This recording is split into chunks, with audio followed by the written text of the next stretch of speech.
great to be here, and thanks for the invitation to share some thoughts on Black August. But mostly thanks to that beautiful poem, Letiah, and that amazing sermon, Idalin, and to hear that wisdom, Reverend Marvin. Oh my gosh, I'm I'm just I'm very moved.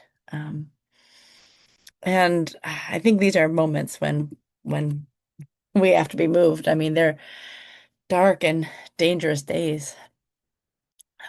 Immigrants being kidnapped, separated from families, cities under siege, federal troops deployed to demolish the housing encampments of some of the most marginalized people in the country, schools and kids under attack, healthcare on the demise, voting rights being erased, trans kids being denied their very being, right to exist. And I would be remiss to not talk about this continued genocide in Palestine, where hundreds of thousands have been wounded and killed by guns and bombs funded by these yet to be United States. It's so much. It's so much. And the list really goes on and on.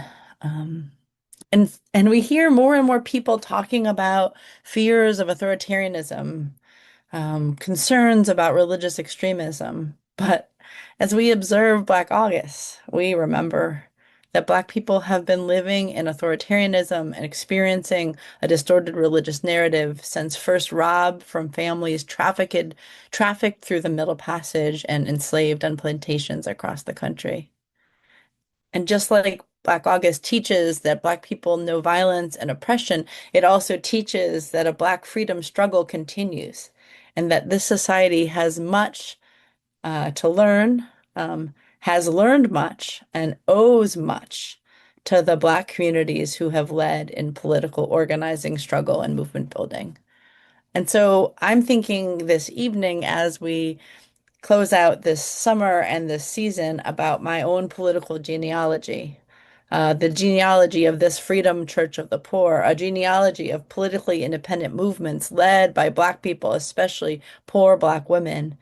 And and if we're going to talk about the meaning of Black August for our struggle today, I think we have to remember a bunch of that history, and listen to the lessons from that history for our movement today. So I'm thinking about things like the National Welfare Rights Organization, a mass movement of welfare recipients that wielded power at every level of government, a federation of local welfare organizations that at its height had 30,000 dues-paying members and hundreds of chapters in the 60s and 70s.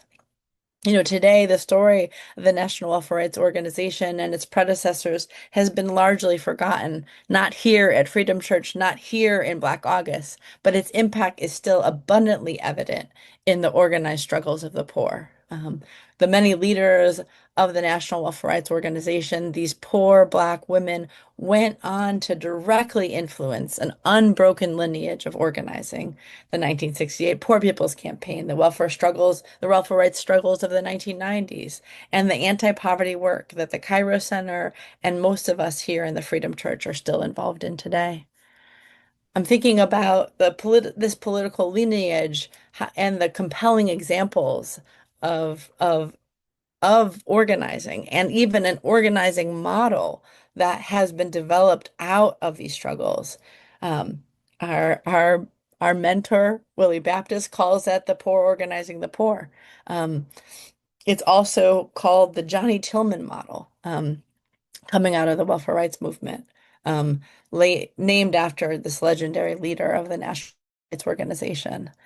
And I think that as I reflect about what are we going to do today and what are people already doing today, um, I think we would do well to go back and think about that model. In fact, that model and that idea of impacted folks leading a independent movement for change, it's not complicated.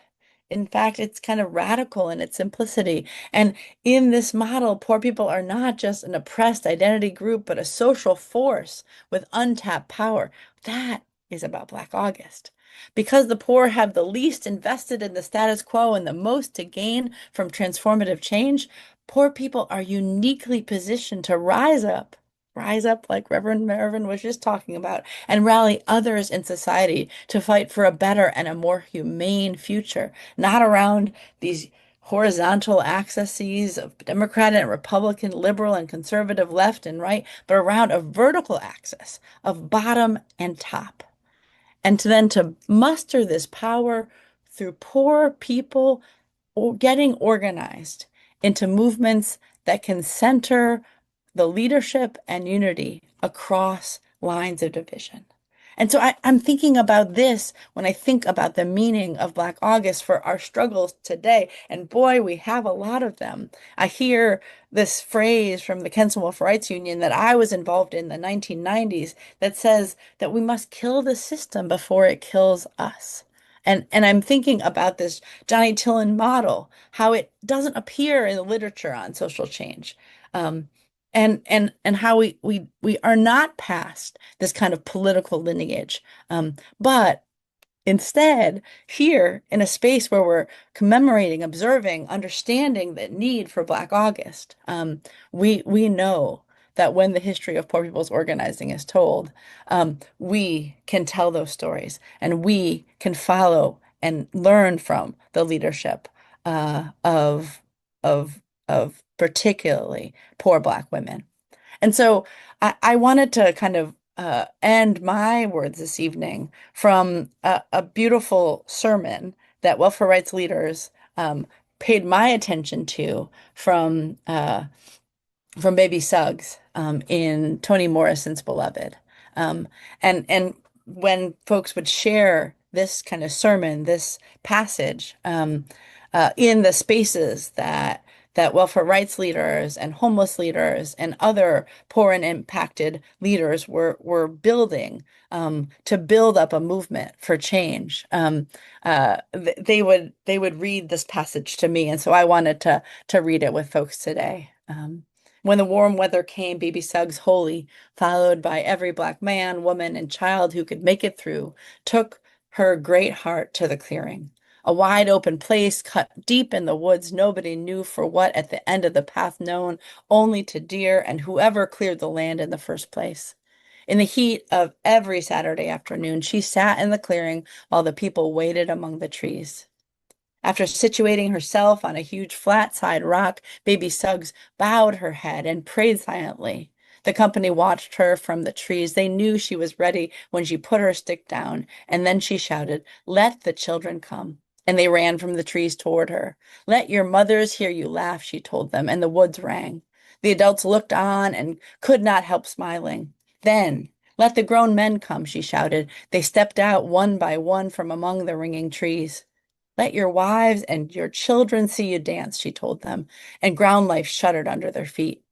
Finally, she called the woman to her. "Cry," she told them, "for the living and the dead just cry." And without covering their eyes, the woman let loose.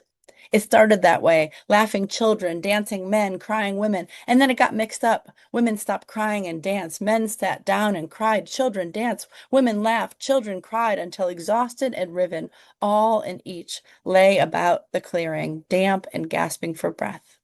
In the silence that followed, Baby Suggs, Holy, offered up them with her great big heart. She did not tell them to clean up their lives or go and sin no more. She did not tell them they were the blessed of the earth in its inheriting meek or its glory bound pure. She told them that the only grace they could have was the grace they could imagine, that if they could not see it, they would not have it. "Here," she said, "in this place, we flesh that weeps, laughs, flesh that dances on bare feet in grass, love it hard." And so it's in that spirit that I'm so excited that tomorrow, September 1st, the day after the end of Black August, we in the Freedom Church of the Poor are going to be launching a website called We Pray Freedom. And it's a website that corresponds with a book that many folks here and across this country have contributed songs and sermons, much like Baby Suggs's, coming out of struggle, coming out of politically independent movements, coming out of political genealogy. And so please check it out. Come tomorrow, go to weprayfreedom.org and have this be a continuation of this Black August season uh because because we need to dance and weep and pray and sing. And when we do that, we indeed cry for justice and pray for freedom. So let it be so.